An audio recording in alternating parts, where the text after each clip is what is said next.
Hoje começamos o nosso quadro com o Hélio Beltrão, já aqui no nosso telão ao vivo. Tudo bom, Hélio? Bom dia para você. Bom dia, Carol. Hélio, vamos lá. Nosso primeiro assunto é o caso Master. A Polícia Federal prendeu o dono do banco, Daniel Vorcaro, por suspeitas de ameaça, de corrupção, invasão de sistemas. Ele que é apontado como líder de uma organização criminosa.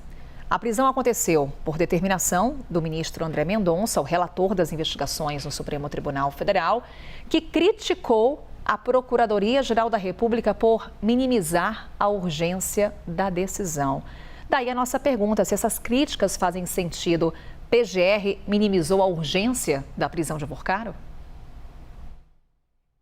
Carol, essa história revelou umas falhas fatais do nosso sistema político, também do nosso sistema regulador estatal. Porque todo mundo sabia que esse banqueiro crescia na base da picaretagem e nem o FGC, que é o Fundo Garantidor de Crédito, nem o regulador, que é o Banco Central, fizeram nada.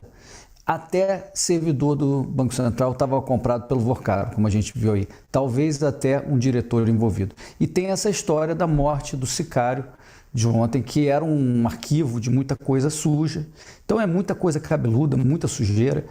É impressionante, Carol, como esse banco pequeno, que só tinha 0,5% dos depósitos no Brasil, comeu 30% dos recursos do FGC. O FGC, que se gaba de ter governança e tal, não pediu contribuição adicional do Master, que, por sinal, todo mundo sabia, crescia deslocadamente com alavancagem de alto risco e tal.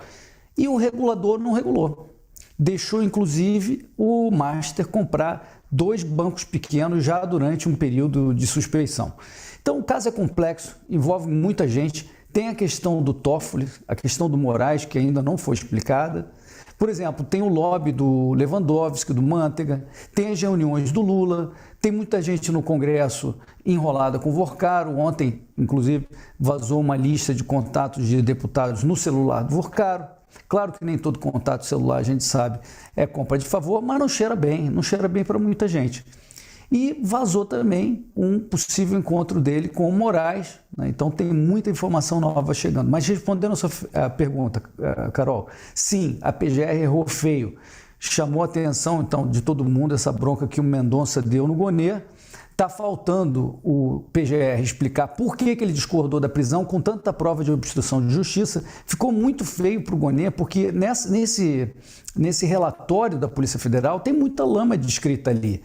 Tem a questão da violência contra a imprensa, tem a consultoria que servidores do Banco Central deram para o Vorcaro, tem hackeamento de dados da Polícia Federal e até da Interpol, tem os 2 bilhões de reais que o Vorcaro escondeu, né? Tinha que prender mesmo, né? Então, aliás, vamos falar um pouquinho do Mendonça.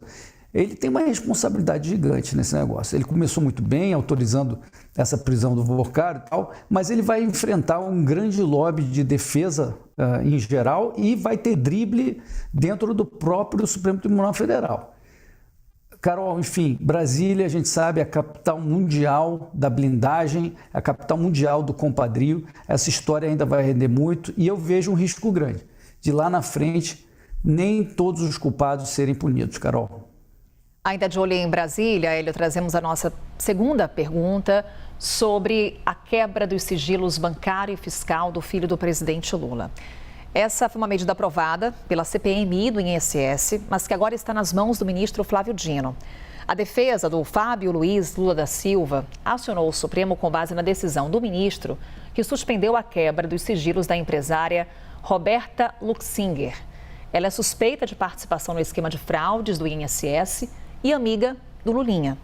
A tendência, segundo apurações da CNN, é de que o ministro siga o mesmo entendimento no caso do filho do presidente Lula. Daí a nossa pergunta: manter o sigilo de Lulinha, Hélio, enterraria a CPMI do INSS?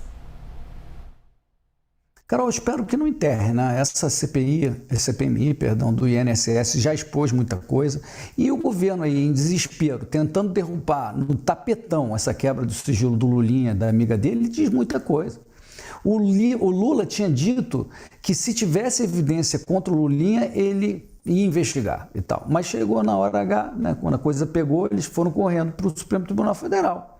Então é importante entender que essa blindagem que está rolando é, na verdade, a blindagem do Lula, né? Eles já tinham impedido a CPMI de ouvir o irmão do Lula, que é do Sindinap, que é uma das entidades que mais lucrou com o roubo dos velhinhos. O Sindinap, que é presidido pelo Milton Cavallo, que é do PDT, que é ligado ao Lupe, o ministro do Lula, que caiu logo no início do escândalo, né?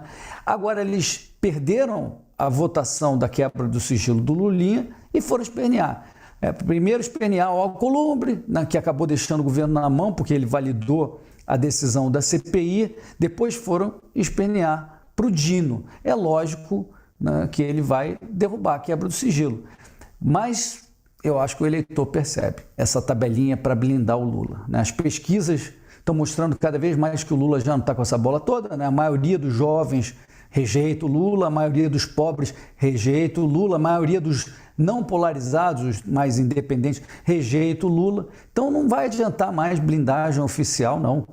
Agora, com relação ao INSS, vamos ver no que vai dar essa CPMI. Por enquanto, a situação, a gente sabe, é a seguinte: roubaram 6 bilhões dos aposentados, tem meia dúzia de peixe pequeno preso e tal, e o contribuinte colocou do próprio bolso 2 bilhões para ressarcir quem foi roubado. Ou seja, é um absurdo, porque foram 2 roubos, né? Por enquanto, Carol, é mais um escândalo gigantesco que aconteceu principalmente no governo Lula e vai ficando por isso mesmo. Tudo errado, Carol. Essa é a opinião do Hélio Beltrão aqui com a gente. Obrigada, Hélio. Bom dia para você. Obrigado, bom dia, Carol.